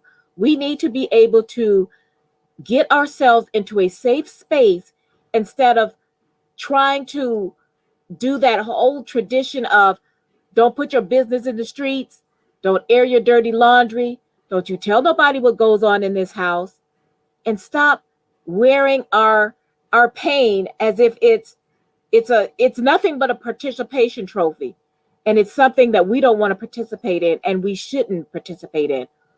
Therapy and asking for help is a sign of strength. It is not a sign of weakness. Yes. And you don't want to have people feel that they are telling their business in the street. If you are going to a professional, those confessions are Confidential. they're confidential statements.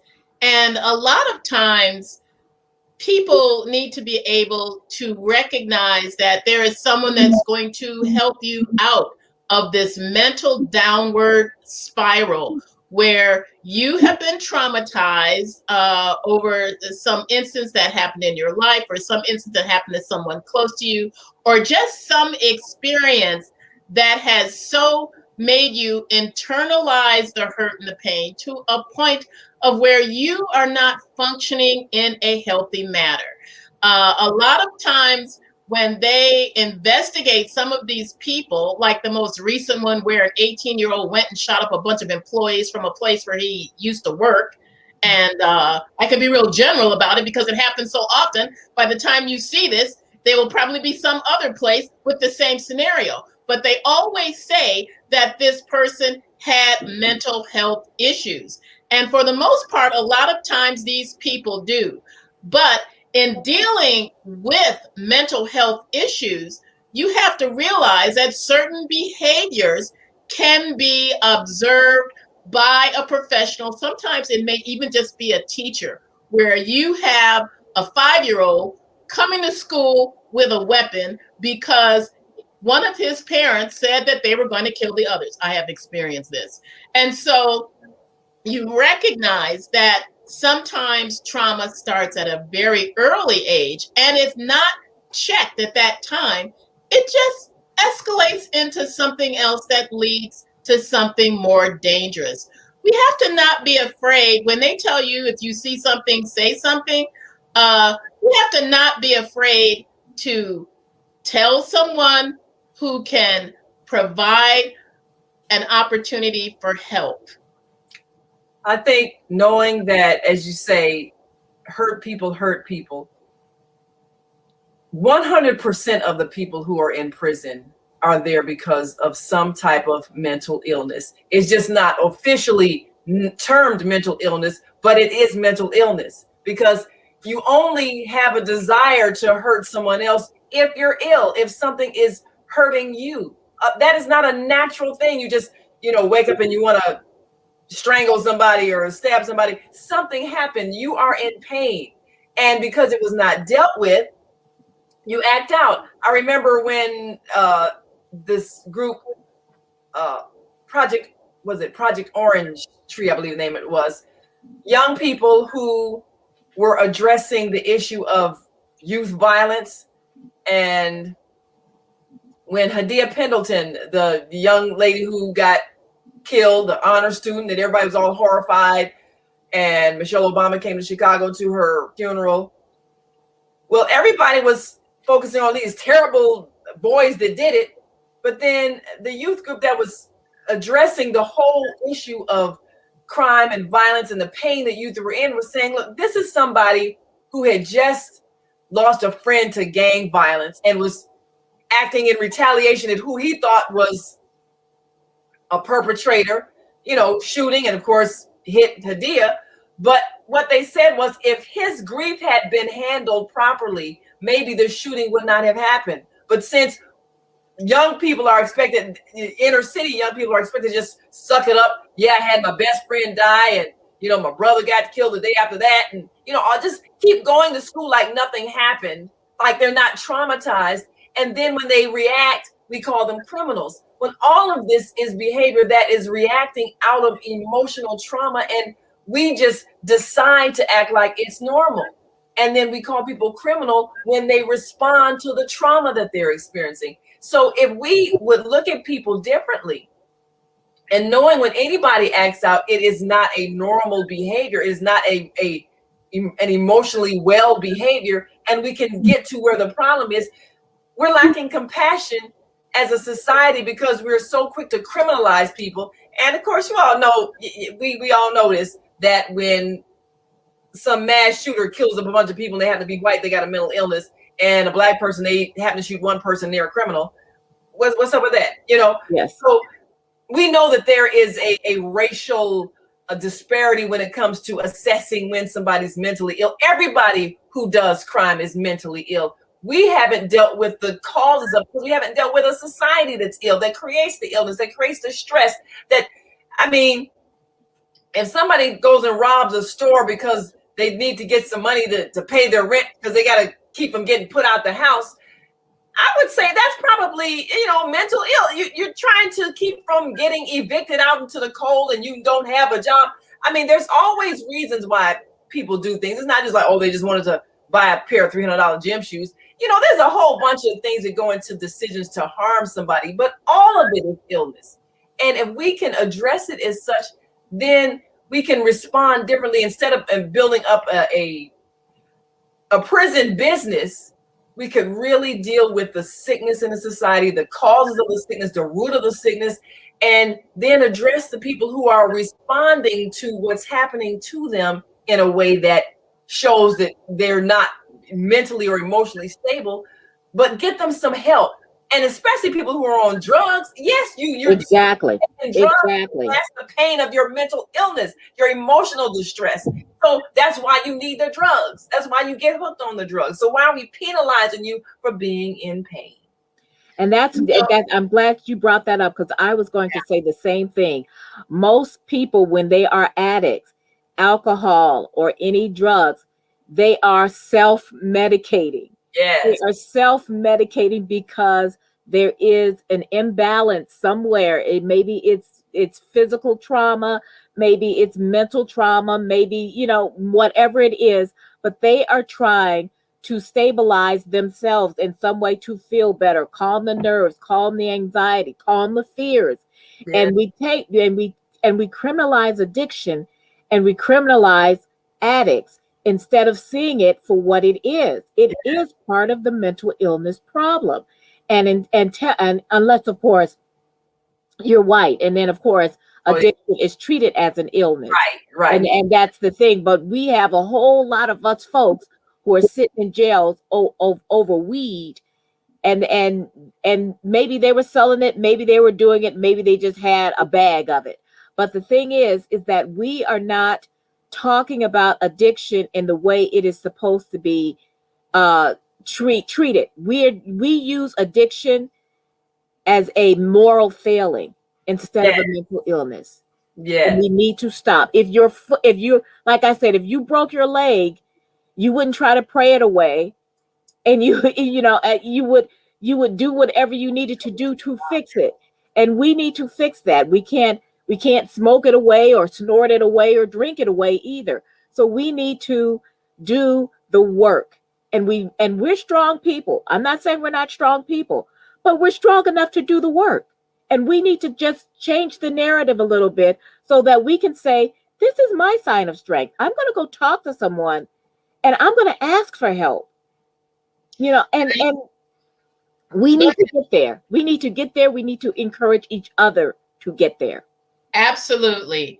There was a system in place that came out of that first mass shooting in Colorado in Columbine. I remember the girl's name. Her name was Rachel. She was one of the first people that was shot. And they started this program in her name to try and reach out to students who were going through the feelings of having been bullied, wanting to get retribution.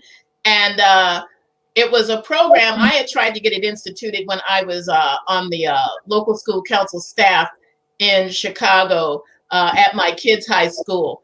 And it was one of those things where you started out with the students going through a session of the short seminar teachings where you listed the people that were cruel to you, what kind of things you can do to change the relationship with the people that you were having a hard time with. And over this session of these different short opportunities for kids to react, express their feelings, they found that they had changed the minds of a number of students who were either thinking of taking their own lives, taking other kids' lives. And it was a radical change to help these kids work through the mental gymnastics that lead to that downward spiral of mental illness. Because a lot of these things, they start in the mind. As a man thinketh, so is he. You start out with the kind of thinking that either lowers your strengths or it's either going to build your strengths. And if you are a person who's been treated wrongly, over time, that really does start to feed on you mentally. And in order to change your mind, in order to bring every thought captive, to take control, you have to, first of all, be trained to take control of the dead, awful thoughts that come into your mind, but also to be able to express those things in a professional setting where you can be told what is the right thing to do, what is the right thing to think, how to get yourself out of that mode where you are slowly destroying yourself. But that comes with being able to express your trauma to a professional and for those professionals to be made available to people. There is no shame in going to therapy. Therapy has helped a lot of people overcome obstacles that might have caused them to do badly. And there are a lot more schools that need to have therapists available, counselors available. Right now, you have too many situations. I know here in Chicago, too many situations where you have a counselor that might come in every 2 weeks or something like that, or instead of being there on staff, when you have things every day. So, and of course, they don't build a relationship with the students because they're not there often enough. You need to feel comfortable talking to somebody because these are very personal feelings. You don't just spill your guts to somebody that just because they say, "Oh, I'm a therapist." Adults don't do that. So we can't expect children to have that level of trust of somebody they don't know. Right. So you have to build a relationship. Relationship. And that's one of the things that we should advocate for, that there be counselors on staff all the time, not just when some tragedy happening, because there's always children who need to talk to somebody, and they need to build that relationship with the person who is there that has empathy and has the capacity to deal with the trauma that they're going through. And too often I've seen people who have the title, but in my opinion, my observation, they didn't have the compassion, they didn't have the empathy. They were very clinical, but definitely, in my opinion, was not somebody that I would talk to, much less expect a young person to talk to. So I think there needs to be some evaluation even of the skills of people that we advocate our children talk to. And then of course when you're going through therapy, you want to find somebody that you feel that you can trust. And and here in Illinois, there is some legislation that is about to be introduced that deals with mediation in situations where a child is bullied. They can demand mediation, and then you got to bring in the bully, bring the victim of bullying, and maybe even their parents. But it's a session to address the bullying and resolve it, and have the two parties talk about it and talk about what's going on and bring it out in the open, as opposed to the adults just saying, oh, well, children will be children, and just letting it happen. So there's a lot of ways we have to be proactive about when we see things happening that are traumatizing. A lot of laws we can pass, and I don't know if there's a law that we can pass to say you got to get therapy if you've been through trauma. I don't know, but maybe that's something to think about. Maybe there's a way to legislate it so that it will be something required, especially if a person's got a high stress job, like say a police officer. If you've just witnessed the post office the street until you get therapy. Yes, but I was saying, or the post office. I don't. How many people go on postal? Well, I don't know if I'd want to necessarily see that legislated, but I want it to be made available more easily through insurance, Medicare for all, y'all, and other avenues, so that it's not onerous as far as payment. Because if you have to think, okay, do I go to therapy or do I eat? Right. You ain't going to therapy. And that's the thing, is that we because so many things are so expensive for our community, we don't it's not that we don't want to avail ourselves of it. Sometimes we just can't afford it. And like you said, people, they go to their pastor. Okay, there's a point where you need a person who understands how to counsel, and not everybody who is religious has that skill. That's a learned skill. But I would say maybe what churches can do is find out who in their congregation has those skills. They might have some people have them in a position where they can't offer counseling. Get a real counselor. Don't just say, well, I'm going to go talk to my pastor and then he can quote the Bible to you. And that's not helpful if they're not understanding how to deal with your pain. That's a training. That's a whole separate training that needs to be had. And religious people don't have that kind of training. I don't care what religion it is. You have not had that training. You might have, unless you've actually had that training. And prayer, marriage counseling. Right. This is just a show that I saw on This Is Us.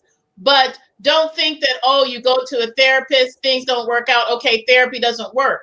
You need to find a therapist that is going to be appropriate and workable with you. I know that the lead in This Is Us, I can't think of his name right now. It's totally Sterling K. Brown. Yes, he he was going to a therapist and realized that she really could not identify with him in the way he needed to be identified, and he ended up going to a Black male therapist who could totally relate to the kind of trauma that he experienced, the kind of fears that he experienced, and not downplay, and really help him to open up and share those things. Right. Because he felt ashamed or embarrassed to share these things with his first therapist because he knew innately she would not be able to relate. Right. So it's all about being able to find someone who can relate to you, but also not be demeaning to you. There's nothing worse than going to somebody who has one of these attitudes that is completely unloving and not good. Yeah. Not good. In that sense, also, like a lot of times, we three are religious in our own way, and prayer is great, but it's the beginning of a conversation. And it's usually a conversation with God. And if you go to a pastor and he says, well, we'll pray about this. Well, yeah, that's wonderful. And now what do I do? because that's the beginning. That can't be the end all and be all. There has to be more to it. And if you're like me, United Methodist, where they change pastors every 3 years or less, you know, you don't even build up that camaraderie or that relationship where you feel, you know, comfortable going to somebody because you just met them or they're on their way out the door. Hey, they don't. So Yeah. so we need to advocate for each other. Absolutely. We need to advocate for each other and say it's okay to be scared, to be traumatized, to be anxious, you know, and to need help. Right. And urge our friends to get help, and don't shame anyone who feels like they need to go and talk to a professional, because that's why they're there. So, well, we've got to go. And we thank you all for being with us. Make sure you contact us on Twitter and Instagram and our blogs. And we look forward to talking to you next time. I'm Naima. I'm Cheryl. I'm Barbara. We're 3 Black moms. Bye. Bye.